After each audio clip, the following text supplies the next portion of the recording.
नमस्कार, स्वागत है आपका इंडिया 91 न्यूज़ में। मैं हूं आपके साथ प्रदीप शर्मा। इस वक्त हम मौजूद हैं गाजीपुर जनपद के जमानिया तहसील मुख्यालय स्थित NH-24 सड़क किनारे, जहां पे आप तस्वीरों में देख सकते हैं हमारे पीछे की गंगा नदी है और इस गंगा नदी का जल स्तर इन दिनों तबाही मचाने को किस तरह से बेकाबू और बेताब है। लगातार पहाड़ी क्षेत्रों और अन्य प्रदेशों में हो रही जोरदार बारिश के कारण गंगा नदी का जल स्तर लगातार इन दिनों बढ़ रहा है और ऐसे में तटवर्ती क्षेत्रों के लोगों के लिए यह काफ़ी मुसीबत भरी खबर है। यदि बाढ़ की स्थिति, गंगा जलस्तर की स्थिति बढ़ने का सिलसिला ऐसे ही जारी रहा तो निश्चित ही वर्ष 2021 में आए बाढ़ की वो पुरानी यादें ताज़ा दिला देगी।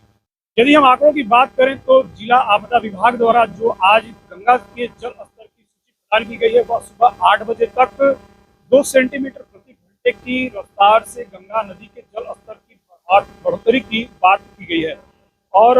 वर्ष 2024 में यदि हम बात करें तो बाढ़ का जो उच्च जल स्तर था वह 63.670 मीटर था।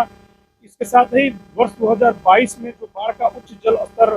गाजीपुर जनपद में आया हुआ था वह 64.390 मीटर था। और इससे हट के यदि हम वर्ष 2021 की बात करें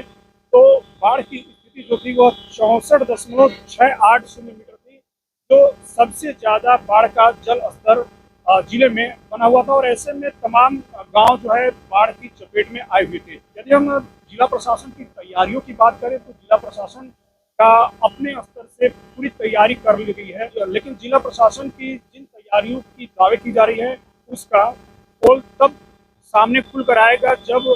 क्षेत्र में, जनपद में बाढ़ जो है पूरी तरह से तटवर्ती इलाकों सहित आसपास के क्षेत्रों में पूरी तरह से फैल जाएगा। और अभी मैं जिस स्थान पर मौजूद हूँ वह जलालपुर मौजा क्षेत्र में आता है और आप तस्वीरों में देख सकते हैं कि गंगा नदी से महज कुछ ही दूरी पर जो है यहाँ पे NH-24 सड़क है और जो गंगा के कटान के बिल्कुल ही नज़दीक है। और ऐसे में कटान को रोकने के लिए सिंचाई निर्माण खंड वाराणसी द्वारा यहाँ पे बोल्डर स्टेपिंग का कार्य किया गया है ताकि यहाँ हो रही मिट्टी के कटान को रोका जा सके और NH-24 के अस्तित्व को बचाया जा सके। लेकिन जिस तरह से यहाँ पे बोल्डर स्टेपिंग का कार्य किया गया है वह कहीं ना कहीं मानक के हिसाब से दिखता हुआ नहीं नजर आ रहा है। हालांकि अभी भी बोल्डर स्टेपिंग का कार्य हो रहा है और ऐसे में जिला प्रशासन के तरफ से भी एक बार इसकी जांच की गई थी। उसमें जिलाधिकारी महोदय ने ये स्पष्ट रूप से विभाग को निर्देशित किया था कि बाढ़ आने से पूर्व ही सारी तैयारियों को, जो बोल्डर कटान रोकने के लिए, जो भूमि कटान रोकने के लिए बोल्डर स्टेपिंग का कार्य किया गया है, वो समय रहते पूरा कर लिया जाए। लेकिन कहीं न कहीं विभाग द्वारा इसमें लापरवाही भी बरती गई है और अभी तक बोल्डर स्टेपिंग का कार्य लगातार चल रहा है। आप तस्वीरों में देख सकते हैं कि ये जो बोल्डर स्टेपिंग की गई है, क्रेटेड बोल्डर स्टेपिंग इसको कहा जाता है और इसके किनारे की जो मिट्टी है वह वहाँ तक बाढ़ का पानी अब पहुँच रहा है, जो कहीं न कहीं इसके आगे की मिट्टी को काटने का काम करेगा, जो आने वाले समय में कहीं न कहीं खतरे के लिए एक सूचना दे रहा है, एक संकेत दे रहा है कि यदि यही स्थिति रहे तो NH-24 सड़क जो है गंगा में समाहित होने की पूरी संभावना बन जाएगी। कैमरा पर्सन जो विकास से कहना चाहेंगे कि वो गंगा नदी को दिखाएं। यहाँ पे आप देख सकते हैं कि गंगा नदी का जो वाराणसी की तरफ से फ्लो है वो यहाँ पे आके काफ़ी घुमावदार हो रहा है और ये लगभग एक भंवर के जैसा दिख रहा है और यहीं से घूमते हुए पानी फिर हमारे उत्तरी दिशा की तरफ, जो आप सामने गंगा पुल देख रहे हैं और ये जमानिया का गंगा पुल है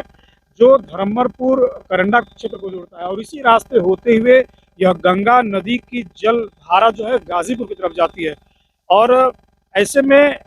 यहाँ पे भंवर घूमने के कारण यहाँ पे कटान बहुत ज़बरदस्त होता है और इसी को रोकने के लिए यहाँ पे क्रेटेड बोल्डर स्ट्रिपिंग का कार्य किया गया है। यहाँ के स्थानीय लोगों की यदि माने तो लोगों का ये कहना है कि यदि यहाँ से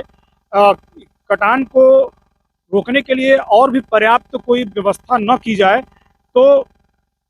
आने वाला वो दिन दूर नहीं जब NH-24 सड़क को तोड़ते हुए गंगा नदी की धारा यहाँ से दूसरी दिशा की तरफ यानी पूर्व दिशा की तरफ बढ़ जाएगी। और यदि ऐसा भविष्य में होता है तो समझ लीजिए कि कहीं न कहीं सैकड़ों गांव सहित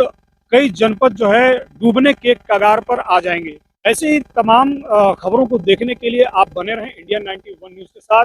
तब तक के लिए दीजिए हमें इजाज़त।